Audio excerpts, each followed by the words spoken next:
We begin today, chapter 35, a new beginning for those who haven't joined till now.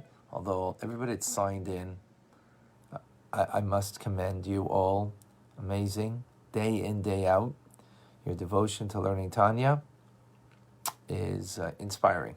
It inspires me, and I hope it inspires everybody else that joins us. So let's give some background, being that this is a new section that we begin. The title page of Tanya is Kikar Velecha. One verse. Can you imagine one verse in Deuteronomy that this whole book is based on? Kikar Velecha. For this thing is close to you, meaning this relationship to God. Torah mitzvahs is close to you.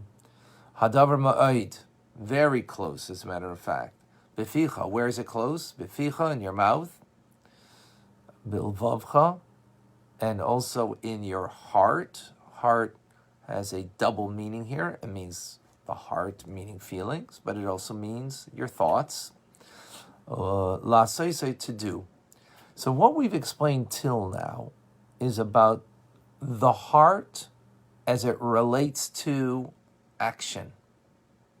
In other words, this verse is telling us that the heart and the feelings that we have of love and awe in our heart towards God, and ultimately, believe it or not, all relationships, because all relationships are a reflection of our relationship with God.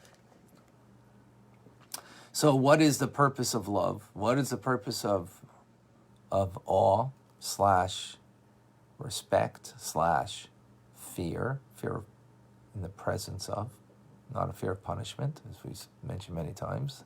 That's not at all Tanya. Is in order that it brings you to do. So, to do what you got to do, right? To fulfill what you need to fulfill. But the emphasis has been always about the feelings of the heart, the love and awe, that brings us to action. In other words, and we spoke about in two manners. Two types of love that we have.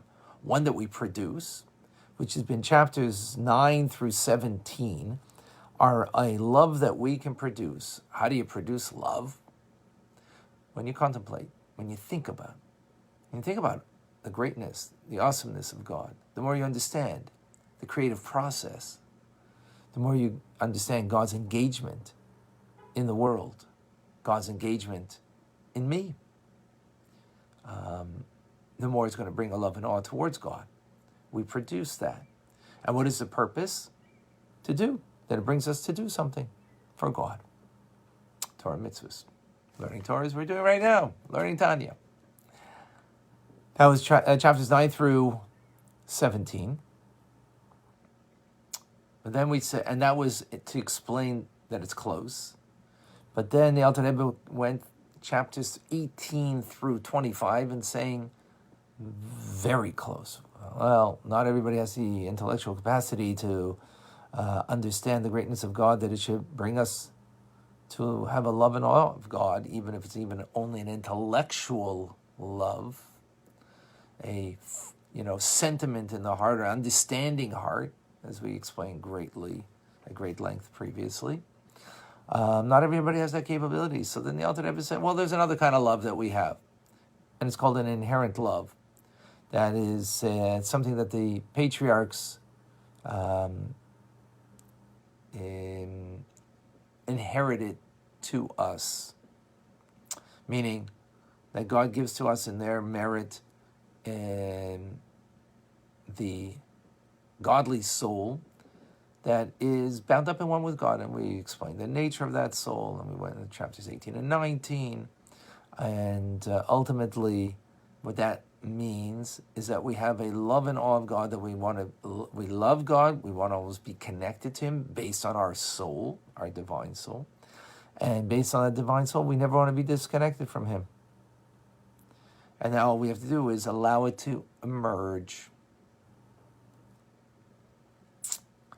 But that's all speaking about love and awe as it infuses your action.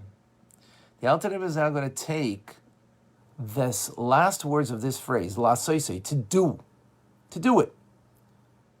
Or as I call it, just do it. Right?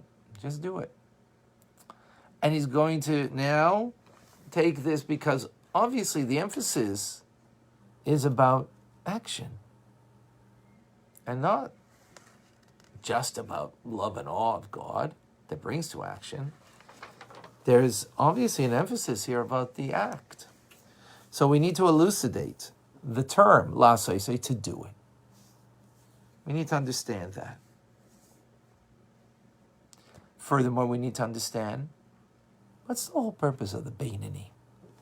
Who's the Beinoni?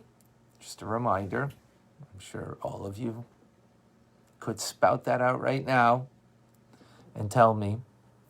But a Beinoni is someone who's not righteous, meaning they have not transformed the urges of the heart, but they have mastery over what we call garments of the soul, levushim. Garments are the expression of the soul, which means thought, speech, and action that they have mastery over. But what's the purpose of this individual? We understand the purpose of the righteous. The righteous conquers the evil inclination, transforms darkness into light. But what's the purpose of the Beinoni? Now, let me explain, or the Alter Rebbe explains. You might say, well, the purpose of the Beinoni is to constantly struggle, something that we've learned previously, with the evil inclination, and to subdue it, not allow it to have its self-expression, and therefore be mastered over your thought, speech, and action. The problem with that notion is, and listen to this notion because it's a bit abstract, the nuance of it, is if we were talking about, excuse the, godly soul and the animal soul, and they're opposite sides of the rink, and they battle, and the Beinoni always conquers the animal soul. Okay, got it. Always conquered, defeats it, doesn't allow it have its self-expression. Then we understand that. But there's a problem here. The problem is that this is not a good metaphor. Because what in fact is that the godly soul is enclosed, vested within, not opposite sides of the rink, but vested within the animal soul. They're kind of, it's not a good metaphor bringing them together like this, but they're kind of stuck together. They're in the same spot, so to speak. It's not one against the other. This is within this. So it's